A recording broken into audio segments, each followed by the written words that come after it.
Are you going to turn that light off anytime this century? I have to study for my animal physiology exam. I know, but do you really think that pictures of cow hearts and goat spleens are appropriate bedtime reading? I can't study tomorrow. I have swim practice and choir practice, not to mention work. But don't worry, I just have this last chapter on hibernation. Why don't you do an experiment in hibernation and get some sleep? For an extra 2 hours, you're going to keep me from getting bees. It's worth it. The partition that separates the peritoneal cavity from the heart cavity is the pleural septum. No, that's tissue in the lung. What is it? You don't know what separates the peritoneal cavity from the heart cavity. I'm a dead man. Instruments. Lou, it's sterile. Kim, we have choir practice. Are you still operating on this man? I'll be right there. Don't bet on it. She doesn't know what separates the peritoneal cavity from the heart cavity. I don't want no body parts on my floor. And next time, get a man doctor. Kim, operate with alacrity. You have swim practice. She's not going anywhere until she figures out what separates the peritoneal cavity from the heart cavity. Everybody knows that. It's the transverse septum. Thank you.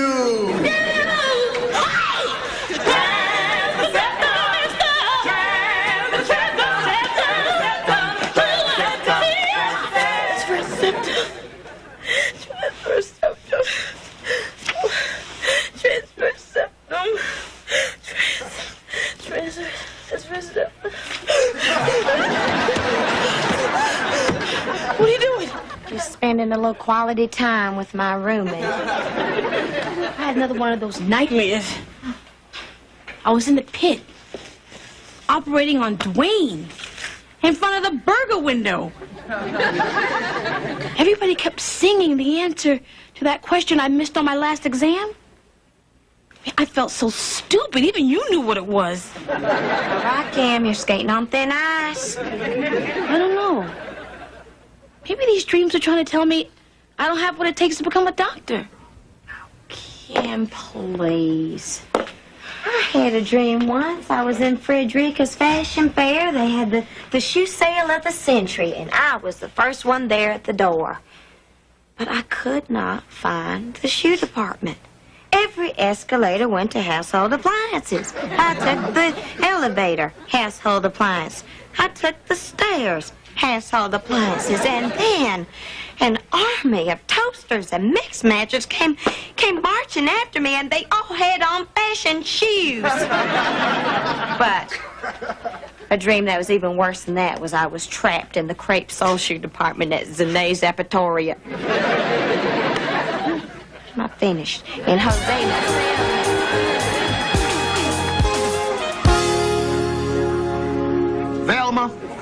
Velma, would you take a breath before your tongue falls out? It's not healthy for a 29-year-old man to be living at home. I know Darnell is our son. That's why I want him to leave. Hello? Hello? Oh. Up the phone. Oh, come on now, Vern. Now, if I remember correctly, you're the one who said it was okay for Darnell to come back home. It's amazing what a man will do to get back into his own bed. Velma says the child is just trying to find himself. He found himself all right in my Baca lounger in front of my TV. He found himself everywhere but at work. All kids go through a little period of adjustment. In 5 years, Darnell has lost 5 jobs. Now, you can't make no money that way unless you manage the New York Yankees.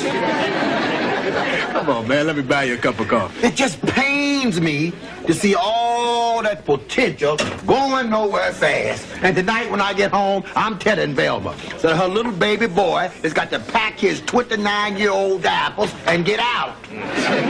Oh, where have you been? The 50 games in 5 minutes early. Well, you usually 15 minutes early.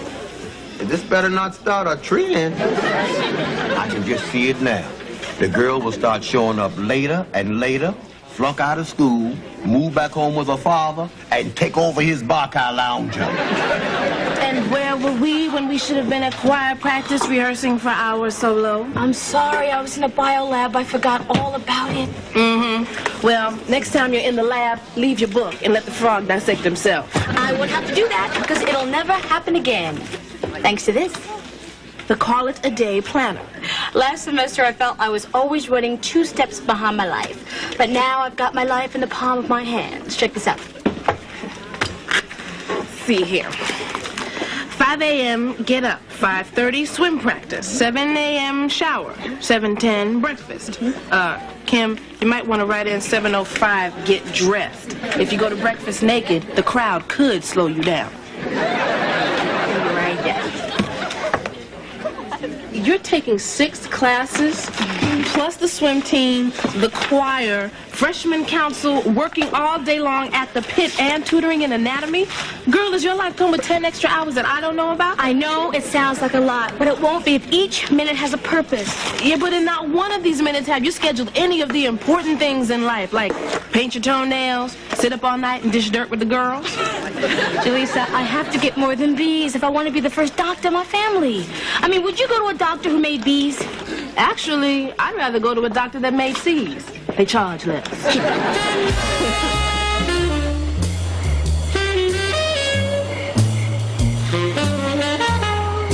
Fluffy, what's a 3-letter word for enemy? And don't say dog either. I'll get it. I'll get it. Stay right there.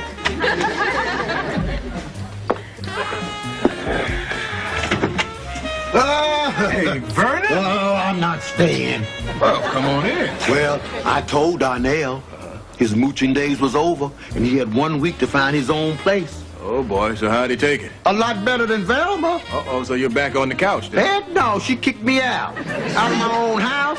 House that I just paid $375 to have the porch screened in. Because Velma is convinced that them fireflies carry diphtheria. Oh, nice cat. Well, do you have a place to stay? Oh, don't worry about me. I'll just get me a room in a hotel. It won't be a good one, though, because I just paid $375 for porch screen. Well, Vernon, you know, you're welcome to stay here. Oh, I couldn't do that. Well, Suzanne, she's gone. She's at her friends, and there's no one here but me and Fluffy and John Coltrane. Yeah, well, that's very nice of you. That's very nice. Well, you just tell us where we bunking, and you won't hear another word out of us. Well, I don't have a guest room. You'd have to, you know... Oh, I slept on so many couches, I wouldn't know what to do in the bed. Yes, sir. Now, this is going to be real nice. Real nice. Uh-huh. Oh. Now, you two are going to have to get along now. Yeah, have to get along now. Yeah, we might be here for quite a while. Hello! Well, if Smiles could talk. We had a pop quiz in organic chemistry, and guess who got an A? A big fat A. I give up. Who? You are looking at the crown princess, the queen, the reigning goddess of organic chem. I knew so much, I could have answered 5 more questions. And why, you may ask? 'Cause you cheated? Because of Operation Organization. Last night, I got all my reading done, and I had 10 minutes left over to call my folks. You might want to get one of these. Why on earth would I want to talk to my mother for a whole 10 minutes? Kim, it's almost time for Midnight Chiller Theater. Guess what is on? The Man with 2 Heads. Freddie, how many times have I asked you to knock before entering the room? Many times. Just checking. Come on, the popcorn's getting cold. Oh, I'm sorry. I have to review my choir music, lay out my clues, start my lit paper. No, I already started that already. And I need 15 minutes just to start tomorrow's day planner. Come on, I can't watch The Man with 2 Heads by myself. My motto this semester is no more bees. When I was pulling my hair out over a paper, you were the one that told me to relax. Well, you're not going to be a doctor. You're going to be a writer. No one dies if you put a colon in the wrong place. Whitley, what do you say, you, me, the man with 2 heads? I'd love to, but I don't double date. Mom, my life is under control now. This organizer has really saved me. Overburdened? Mom, I'm getting A's in all 10 of my classes. Did I say 10? I meant 15. 15 classes, 15 A's. No B's.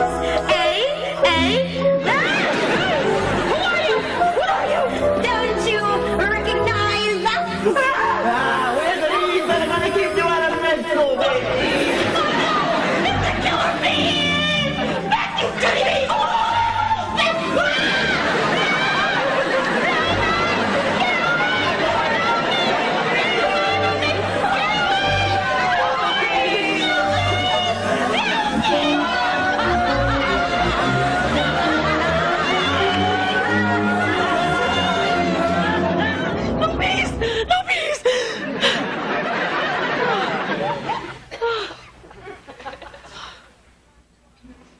There's a fly swatter in the top drawer.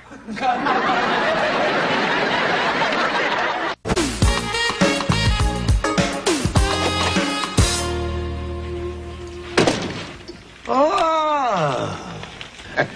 You know, there's no need in you sitting here in all this quiet when you're surrounded by the best jazz collection on the Eastern Seaboard. Well, I'm a guest here, and I ain't want to mess with your valuable record collection. What's the matter? You couldn't figure out how to turn on the stereo? Well, you need a degree from MIT. Oh, you might want to check your speakers, because something's wrong with them. Yeah, I'll do that. Listen, do you like chicken? Oh, God's gift to the taste buds. Because I got us a little taste of heaven in a bucket. Yeah? Oh, yeah. 15 pieces of chicken, cornies, Cajun cluckers. Well, I hope you got a bucket of bicarbonate to go with them. Come on now, Vernon.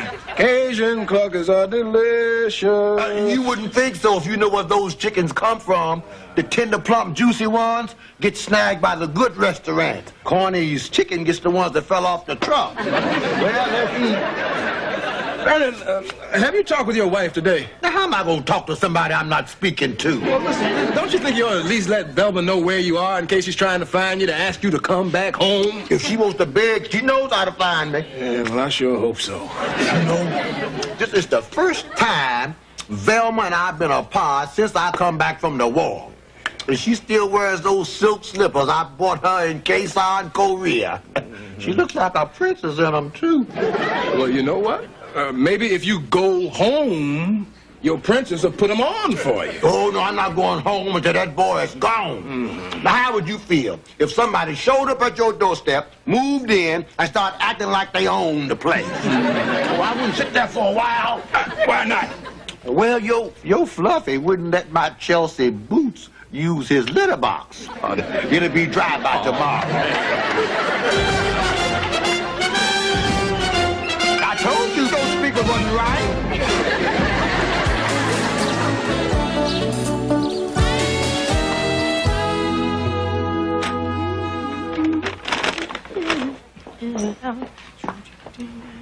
I'm moving out of the dorm. I'll forward your mail. Don't you want to know why? Nope. Because if I don't, there'll be one less pre-med student in the class of 92. Is Kim having a problem? Kim is the problem. Look at me. I haven't had one decent night's sleep in 2 weeks. These aren't bags under my eyes. They're steamer trunks. Then you'll have all the luggage you need in order to move out. Every night, Kim is tossing and turning, screaming in the middle of her sleep. She wakes up in a cold sweat. It's wearing me out. Well, what's wrong with her?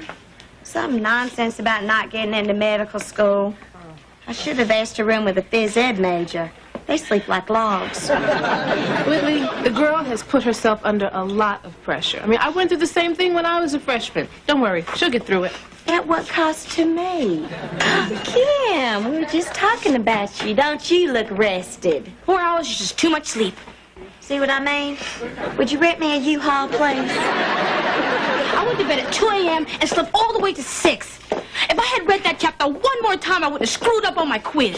Kim, come on now. Ease up on yourself. There comes a time when everybody gets a C or a D. D? Got a B. Ooh, wouldn't let that news get around. That's it. I'm going to have to learn to make it on 3 hours sleep. Kim, instead of less sleep, why not drop 1 or 2 of your activities? The choir, that takes up a lot of your time. Are you saying that I can't cut it here? No, Kim. All I'm saying is that maybe you shouldn't be taking on so much. Lisa, why don't you spend more of your time worrying about yourself? Today in choir, you were flat. Excuse me. I have to go rent a U-Haul. Velma, I really think it's time you talk to Vernon. I said everything I needed to say when I said get out. But it's possible that in the last few days he has softened his position about Darnell. You haven't been married for a long time, have you? Even wolves don't abandon their own flesh and blood. They'll chew off a foot before they'll throw their babies out of the house.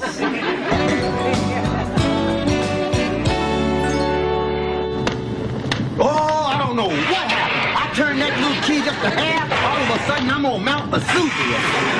And you set the gas up too high. Oh, well, this never would happen if you get rid of that little-for-nothing screen and put in some glass doors. They keep the heat in and the fire out. Vernon! Yes. Why don't you go and set the table for dinner? Well, I'm here to help. Letty, Velma, come on in. Thank you, Brett. Ooh, Letty is right, Colonel. You do have a lovely place. Smoky, but lovely. Velma and I were talking about decorating, and I mentioned how charming your home was, and that you had some very interesting pieces. What was that? Sounds like my grandmother's china. You wouldn't think that a man lived here. Do you read House and Garden magazine? No. You should. I assume these are all antiques. Oh, I owe you a plate.